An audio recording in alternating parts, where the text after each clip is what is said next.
Good morning, students, and welcome back to one more session of personality development classes. In our last class, we were discussing about the concept of self. So we have discussed about what is self-concept, what are the key components, and also we have discussed what is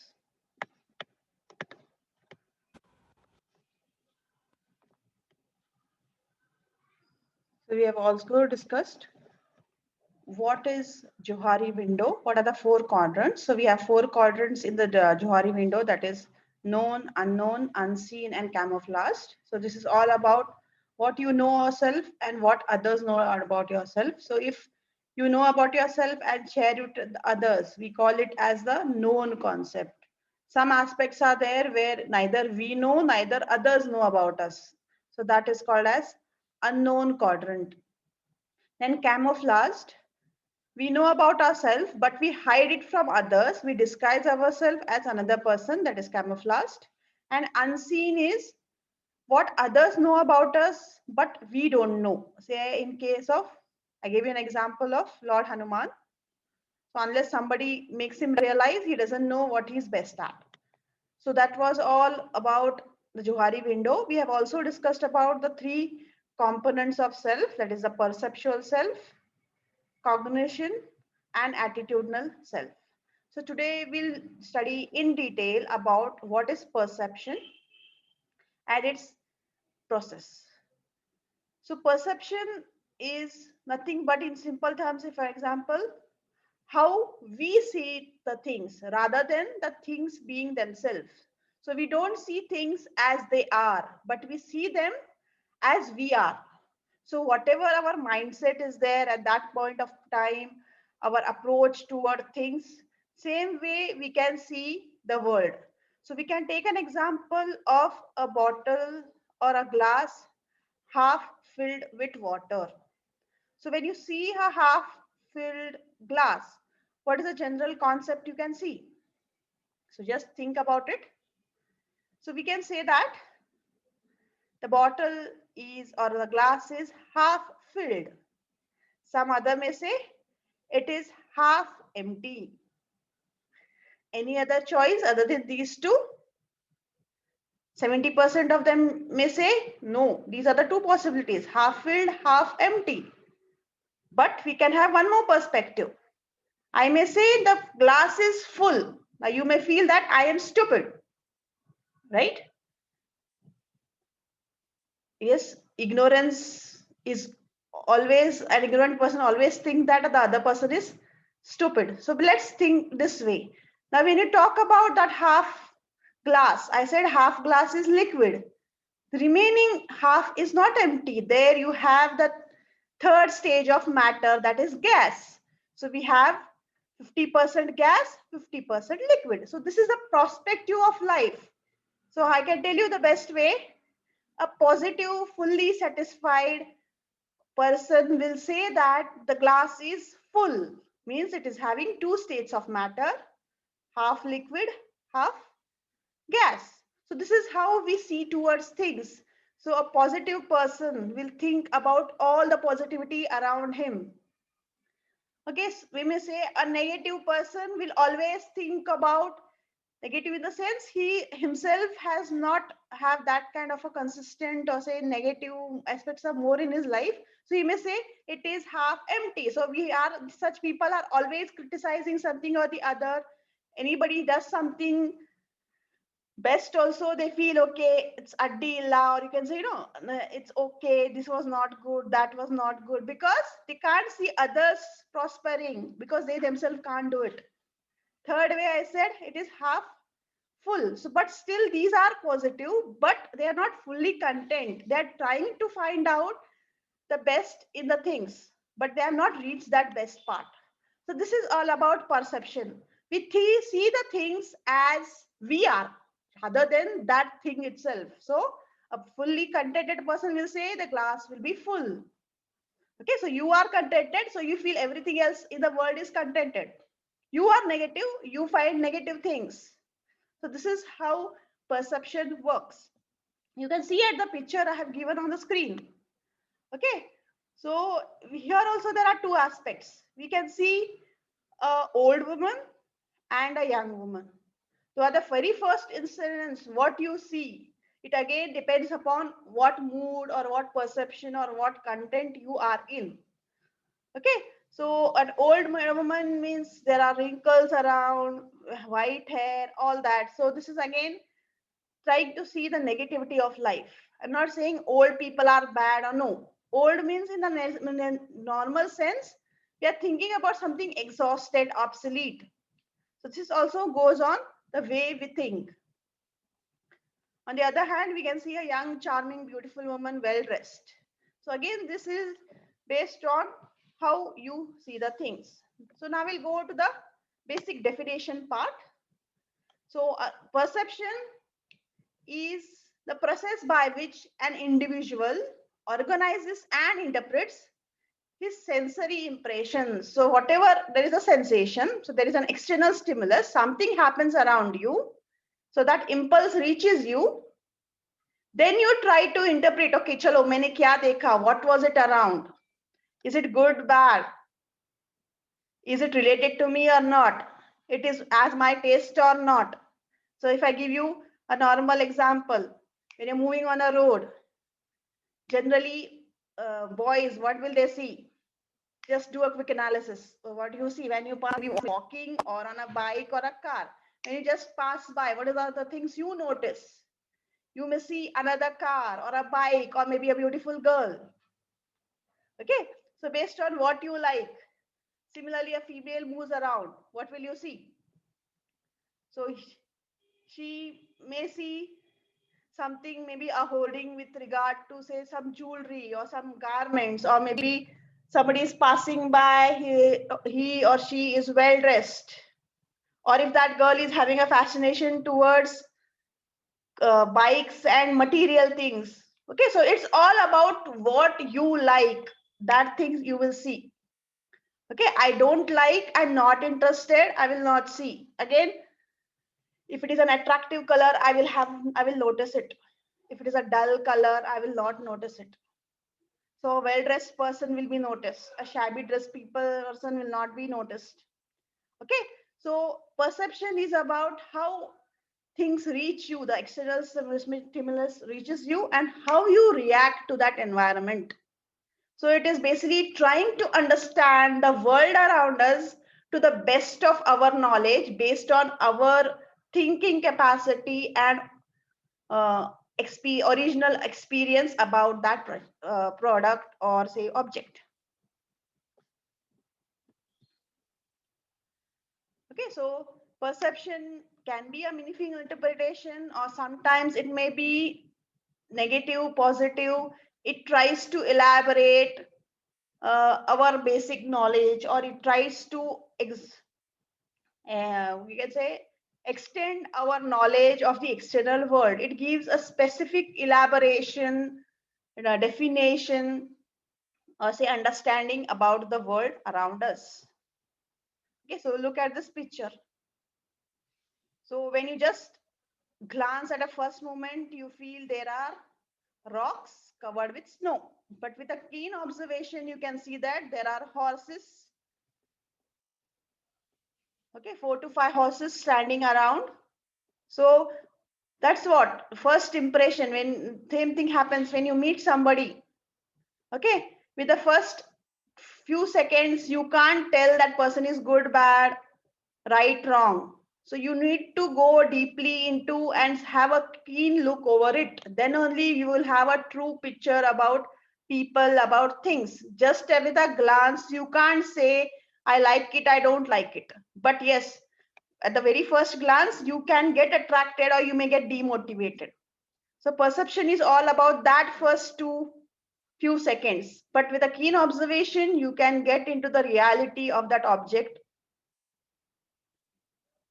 So here, so what are these? Yes, these are, you can say cups or glasses, or you can say candle holders or diyas, whatever it is.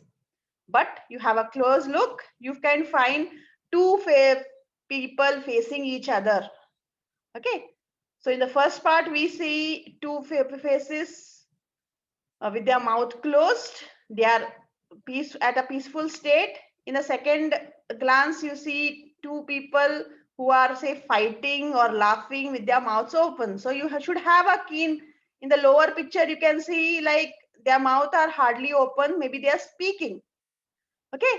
So this is what you have to do. You have to have a keen, you can say, look over it.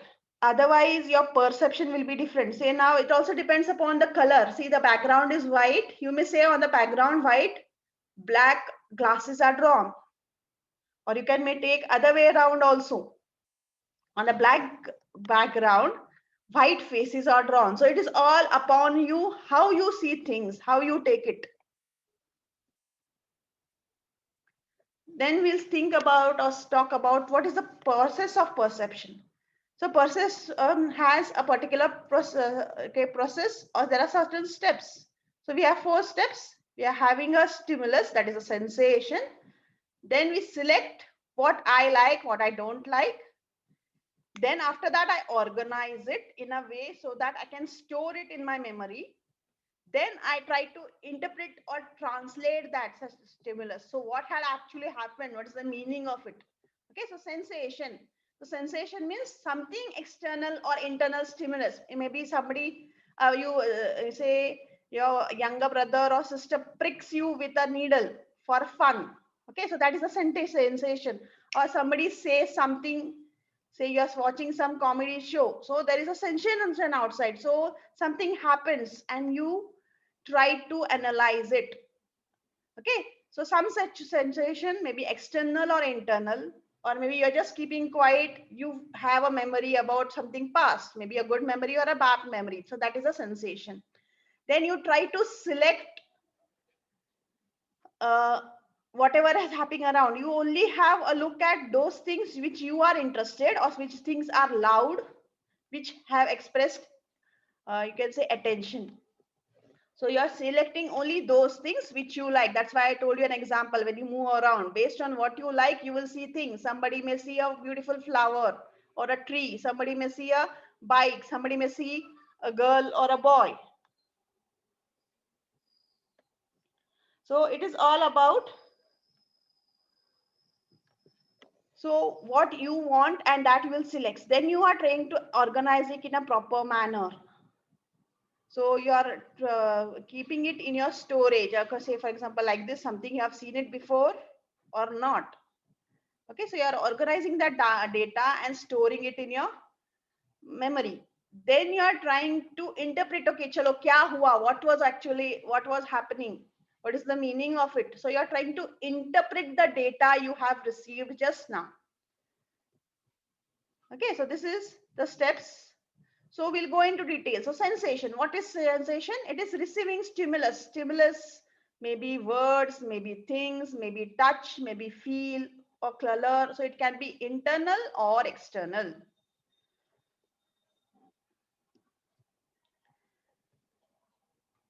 Then selection of the stimulus. So how do you select a particular stimulus or sensation?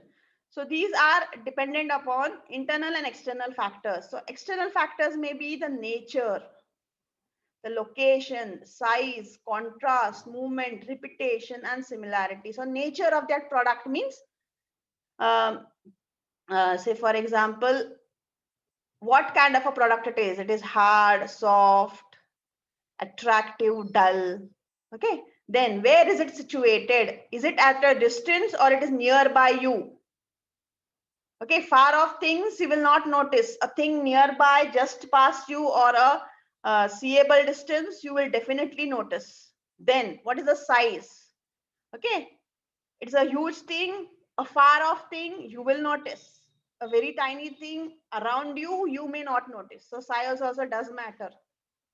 Then contrast means what is the color shading with the background environment.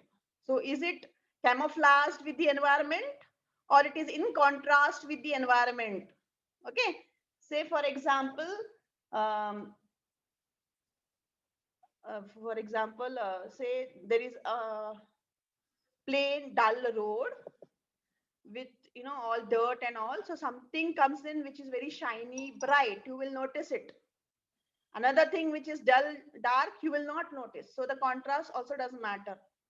Then moving objects are noticed more than objects which are at rest. Okay, so the movement, how fast? Okay, it is too fast. Just at a swift it passed by, you will not notice. It was at a considerable pace, you will definitely notice. Okay, so the movement also has. Then repetition. How many times you have seen that thing? Say somebody is deliberately moving around you or hanging around. You will, even if you say at the first or second class, you don't notice. Constant repetition, you get irritated and you may look, okay, what is happening? Who is that? That's the reason why we have these ad films. Constantly, they are repeating the same ads again and again. Why? Because they know that constantly, if it comes in for you, we will definitely notice and think about it. Then you even may end up buying that product. Okay, so this movement, repetition, contrast, size, you can see if the ad agencies use it very fantastically. Then similarity. We will notice similar products rather than rare products. Okay, something similar, something familiar, something rare. Some people may only notice rare things. Whatever is common, similar, they don't like it. So again, it depends upon who you are or what you like. Then there are internal factors. Internal factors are what do you need? Okay, now you go to a supermarket, you are going there to buy a particular product. You may not see anything else. Okay, say you are having say an urge to buy a high-end phone. So wherever you go, you feel just find a cell phone everywhere. You will be, even if you don't want to notice, you will be searching the latest mobile phones in different people's hands. Okay, then learning. Learning means what you have learned, a knowledge, a product which you know, which you are curious about learning. You will definitely notice that. Which you are not know about, you may ignore it also. Okay, then age. Based on age also, we see things. A toddler will see, say, games, uh, what is that? Toys, chocolates. A teenager may be fancied about bikes, then video games. Adult, say young person may be fascinated towards car, mobile phones. This young girls or boys of their age. An adult may think about something which will match to his maturity. He will ignore those. You can say, I'm saying when I'm saying adult, it doesn't mean even some people with young age are behave like adults. So again, adult or young is based on your mentality. Okay, so selection about whatever we see around again goes with our interest, our age, our needs. Okay, so this is all about, say, the first two steps in the process of perception. In the next class, we will cover the remaining part. So that's all for today. I hope you have understood. Please raise your comments. Subscribe to the channel to get further notification of the videos. If you have any doubts, please have your queries raised. So that's all for today. Have a good day. Bye. Thank you.